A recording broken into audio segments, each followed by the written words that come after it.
Около 2-3 часа след обед изведнъж ти пада батерията. Очите натежават, концентрацията изчезва. Посягаш към кафе или нещо сладко и си казваш: явно не съм се наспал. Но причината не винаги е само сънят. Преди следващото кафе си задай един много прост въпрос: колко вода изпих днес? Помисли, как е започнал денят ти? Кафе сутрин, бързане за работа, срещи, задачи, телефон, може би още едно кафе и изведнъж става 15 часа, а чашата с вода почти не е докосвана. Недостатъчният прием на течности може да се усеща като умора, главоболие, замайване и затруднена концентрация. И особено през лятото, когато губим повече течности чрез изпотяване, е много лесно да стигнем до следобеда, без да сме обърнали внимание на хидратацията.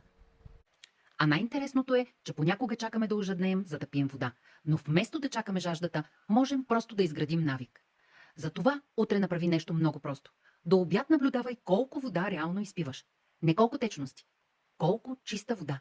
Дръж бутилка или чаша пред себе си и отбелязвай количеството. А около 15 часа се попитай: как се чувствам?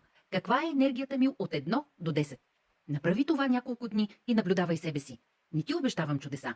Просто те каня да обърнеш внимание на един навик, който много от нас приемат за даденост. И точно за това създадохме групата "Водата има значение" – хидратация за цялото семейство. Скоро започваме безплатно предизвикателство, в което няма диети, няма сложни режими или крайности. Ще променим само едно. Ще започнем да обръщаме внимание на водата, която пием всеки ден. Ще говорим за хидратацията, признаците на недостатъчен прием на течности, навиците на децата и лесни начини да пием вода по-редовно. Всеки участник ще получи и нашите безплатни наръчници за по-добра хидратация. Ако искаш да се включиш, напиши "вода" в коментар и ще ти изпратя информация. Следващия път, когато в 3 следобед посегнеш към още едно кафе, първо се попитай: а вода пих ли днес?